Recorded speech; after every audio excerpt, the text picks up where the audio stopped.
It's a special kind of violation, the feeling you get when you see your brand new car, the one you worked double shifts for 6 months to afford, with a deep, jagged dent running along the driver's side door.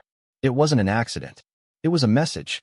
A 3-foot-long, key-gouged, metal-dented message from the self-appointed queen of our neighborhood, Carol, the HOA president from hell. And the reason for this message?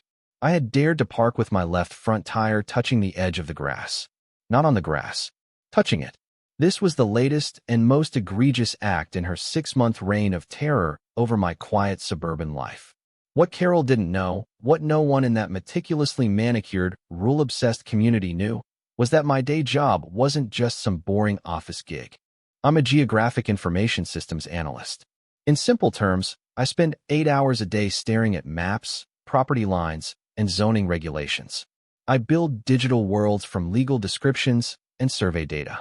My entire career is based on knowing, with millimeter precision, where one person's rights end and another's begin.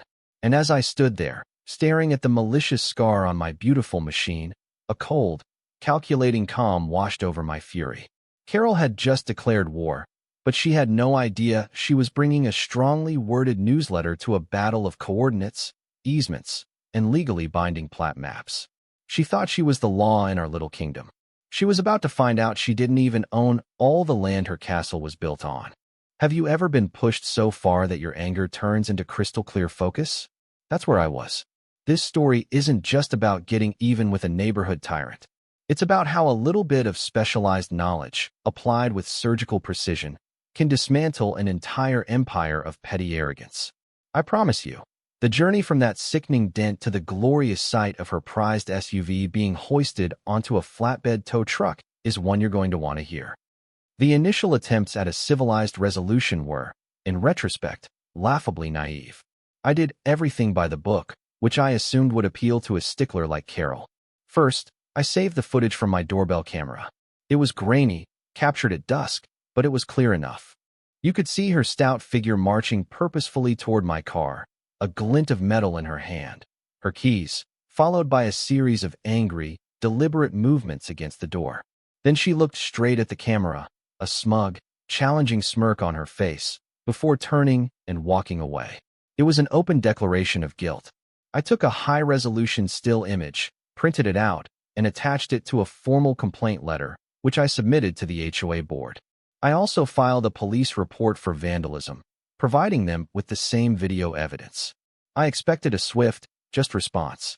What I got was a masterclass in bureaucratic stonewalling and cronyism. The police officer was sympathetic but explained that without a crystal-clear, high-definition shot of her face during the act, it was difficult to press charges against the beloved community president. He suggested I handle it through the HOA's internal dispute resolution. That's when the real nightmare began. 2 weeks later, I received an official letter from the HOA. It wasn't an apology or a notice of action against Carol. It was a violation notice addressed to me. The board, composed of Carol's 2 best friends and a man who seemed terrified of her, had convened an emergency session. They had reviewed my unsubstantiated accusation and concluded the video footage was inconclusive. Furthermore, they had decided to fine me $200 for the original parking infraction, my tire touching the grass, and an additional $500 for filing a vexatious and unsubstantiated complaint against a board member. It was insane. They weren't just ignoring her crime. They were punishing me for reporting it. Carol was doubling down, using the very system she was supposed to uphold as her personal weapon. She paraded around the neighborhood with an air of untouchable triumph, giving me venomous little smiles whenever she drove past. That fine was the final straw. It was no longer just about the car. It was about the absolute, crushing injustice of it all. They thought I would just pay the fine and shut up. They thought I was just another resident to be bullied into submission. That evening, I didn't get angry. I got to work. I turned on my work-grade computer, pulled up the county assessor's database, and began to download every single plat map, survey record, and zoning overlay for our subdivision since its inception in 1988. Carol wanted to play by the rules. Fine. I was going to find a rule she never even knew existed. My investigation started broad. I scanned the initial subdivision plans, looking for any oddities, any forgotten easements or public right-of-ways that might have been overlooked for the past 30 years. It was tedious work, cross-referencing digital county records with the scanned, sometimes blurry, original architectural drawings. For 2 nights, I found nothing but the mundane, perfectly grid layout of a typical suburban development. Every property line seemed to be exactly where it should be. Every setback and utility easement was standard. I started to feel a flicker of doubt. Maybe Carol's fortress was as impenetrable as she believed. But my frustration with her smug face, which I saw every morning as she got into her ridiculously large, pearl-white SUV, was a powerful motivator. I decided to change my approach. Instead of looking for a neighborhood-wide flaw, I decided to focus on one single property, hers. I zeroed in on Lot 42, Carol's little fiefdom. I pulled up her property deed, the survey conducted when she bought the house 10 years ago, and the original construction permits. I used my GIS software to create a hyper-accurate digital model, overlaying the legal property boundaries from the official county plat map onto a high-resolution satellite image of her house. I zoomed in, tracing the lines with digital precision down to the centimeter. And that's when I saw it. It was a small thing, almost imperceptible to the naked eye, but on my screen, with the property line glowing in a bright, unforgiving red, it was as clear as day. The original plans for the subdivision had specified a 5-foot utility easement at the front of every property, a standard buffer zone between the sidewalk and the homeowner's lot. However, when her driveway had been poured, it was a sloppy job. The concrete contractor had gone over the line. A small, triangular section of her expansive, double-wide driveway. The very section where she proudly parked her behemoth of an SUV every single day, was not on her property. It was on mine. It was a transgression of exactly 34 feet at its widest point, tapering down to nothing over a length of about 12 feet. For 10 years, she had been parking a portion of her car on my land. My land. The irony was so thick I could almost taste it.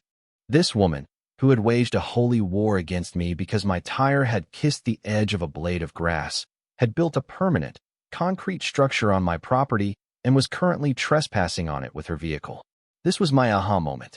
It was better than I could have imagined. It wasn't some obscure bylaw I'd have to argue with the board about. This wasn't an HOA matter at all. This was a matter of black and white, legally defined, state-enforced property law. And I had the maps to prove it. The discovery sent a jolt of pure, unadulterated adrenaline through me. I spent the next hour verifying everything, triple-checking my data sources and methodology. I cross-referenced the digital county records with the physical copy of my own property survey that I'd received when I bought my house 2 years prior. It was all there, in professionally certified ink.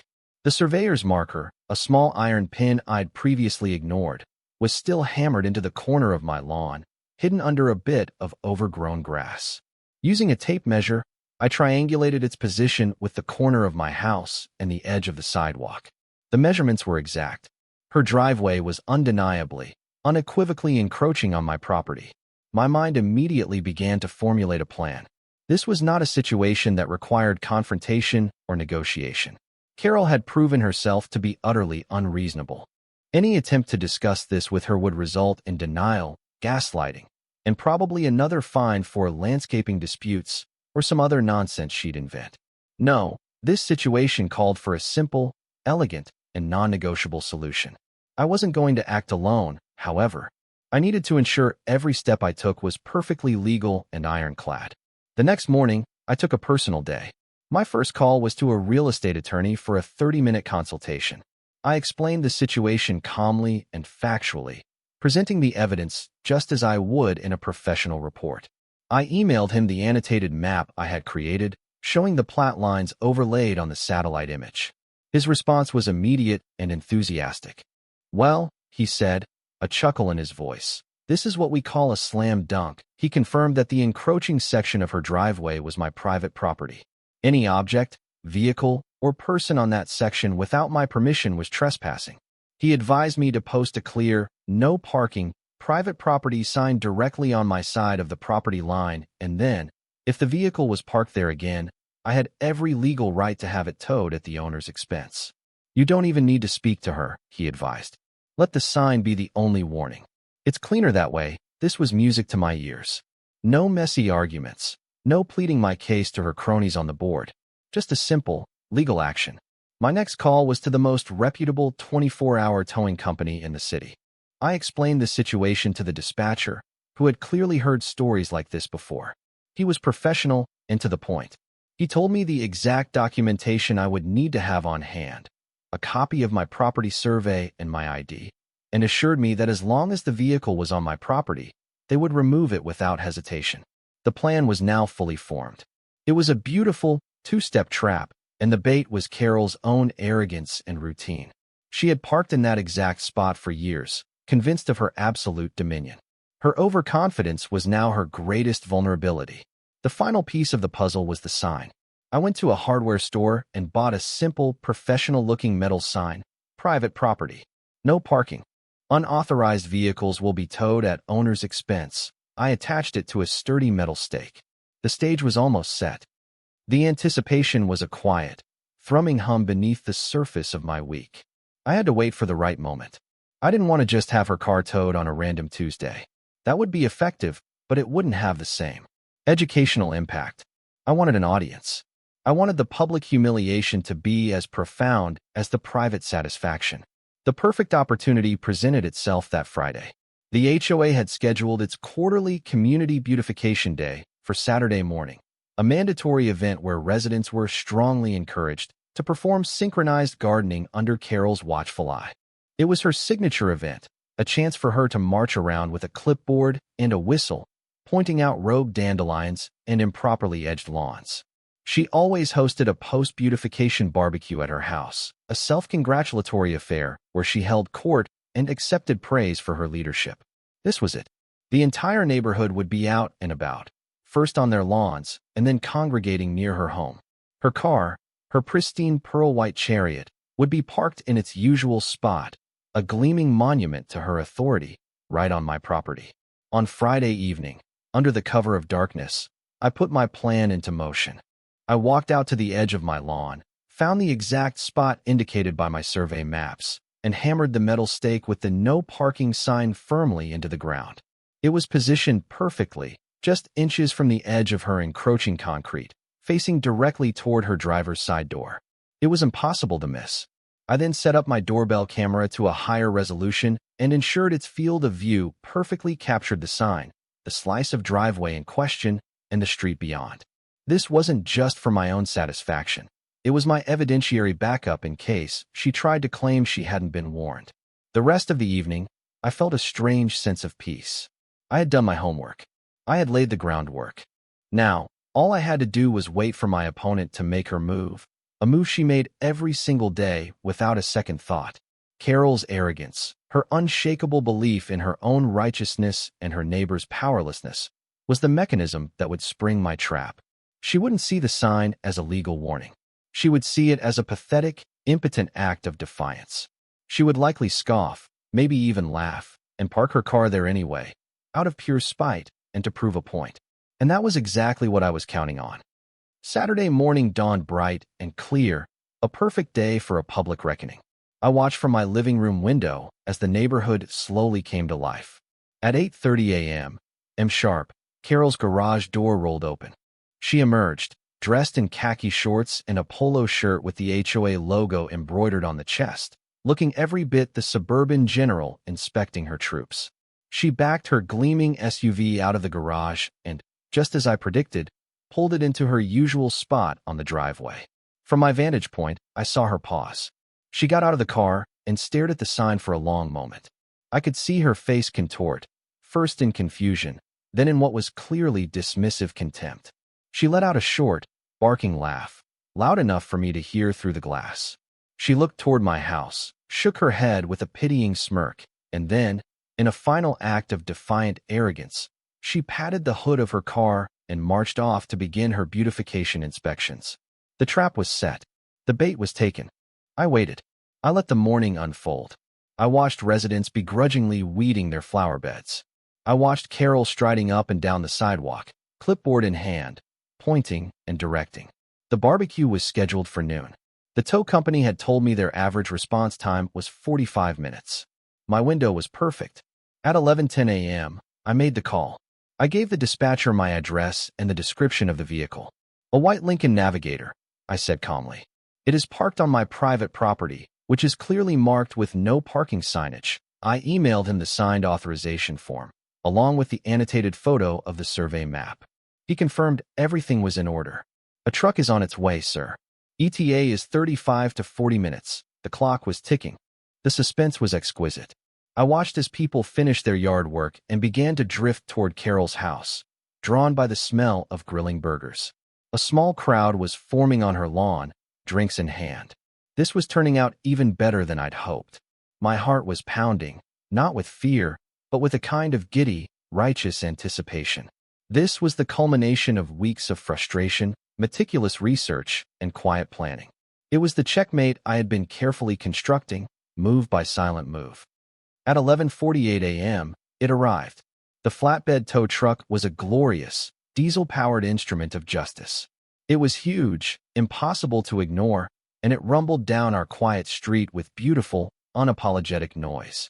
The driver, a big man with a calm, professional demeanor, parked directly in front of my house.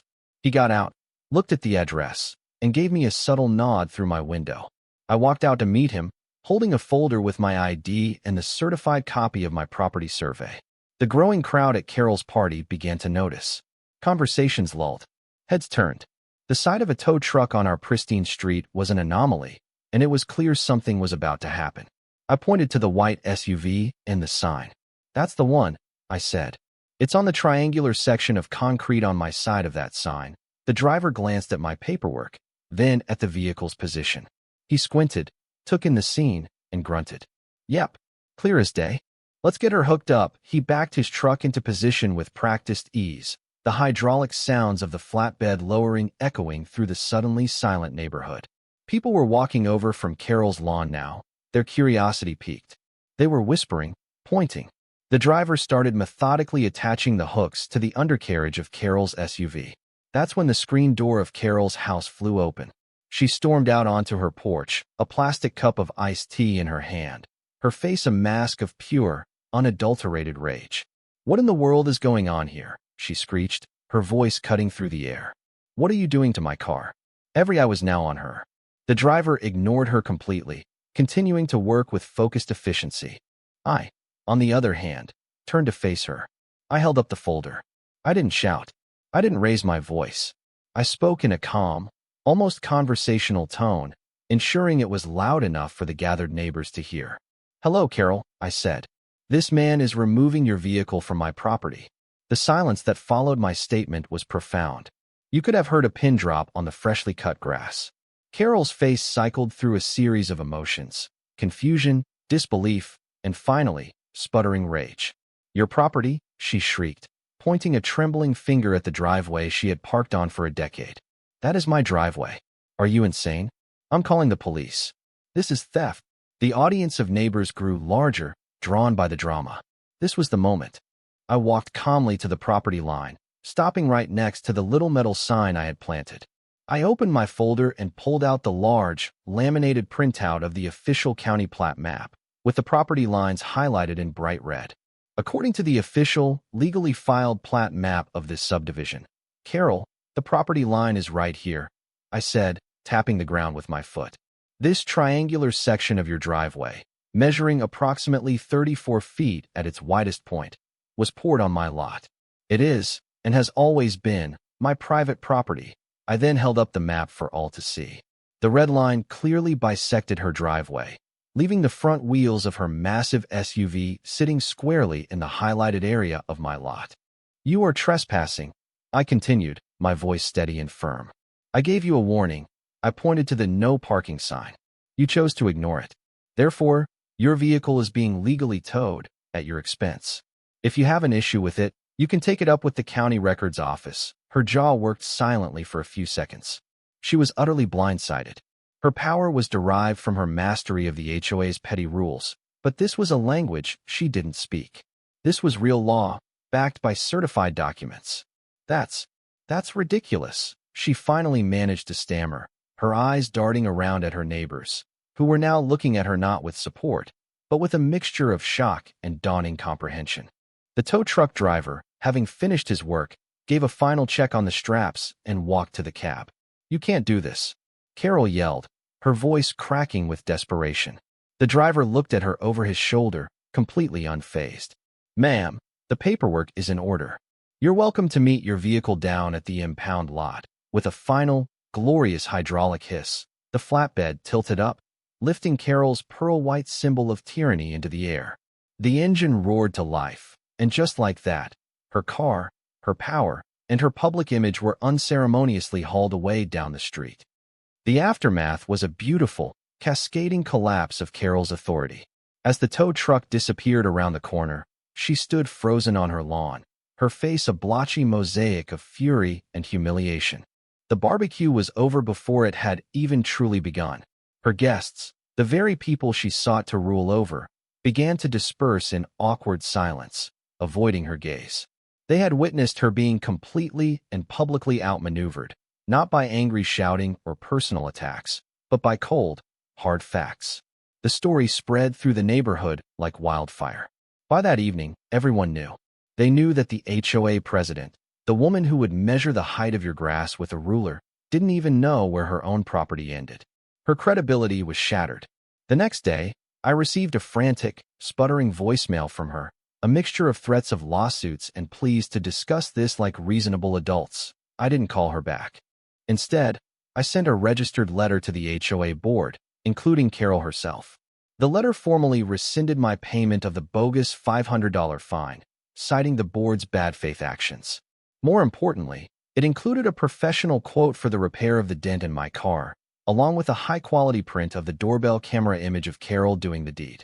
The letter stated that if the cost of the repair, plus the cost of my initial $200 fine, was not reimbursed in full within 30 days, I would be filing a civil suit against Carol personally for the damages and against the entire board for breach of fiduciary duty. I also attached a copy of the property survey. The letter concluded with a simple, final instruction. Effective immediately, any and all vehicles, persons, or property found on the encroaching section of driveway located on my lot will be removed without further notice at the owner's expense. There was no wiggle room. There was no negotiation. Checkmate. The board, without Carol's bluster to hide behind, and facing a potential lawsuit from a resident who had just proven he was not to be trifled with, folded completely. Within 2 weeks, I received a check from the HOA's management company for the full amount. The long-term impact was even more satisfying. Carol's reign was over. At the next HOA meeting, several homeowners, empowered by my actions, brought up a list of their own grievances against her. The story of the towing had exposed her as a bully, not a leader, and her support on the board evaporated. Faced with a vote of no confidence, she resigned as president before she could be formally removed. She still lives in the neighborhood, but she's a ghost of her former self. She's quiet. She avoids eye contact. She parks her SUV squarely in her garage now, every single time. The new HOA board is far more reasonable, a group of neighbors focused on actual community well-being rather than petty power trips. The entire tone of the neighborhood has changed for the better. People are more relaxed, less afraid of receiving a citation for a garbage can left out for an extra hour. My victory wasn't just about a dented car or an encroaching driveway. It was about restoring a sense of fairness to our community.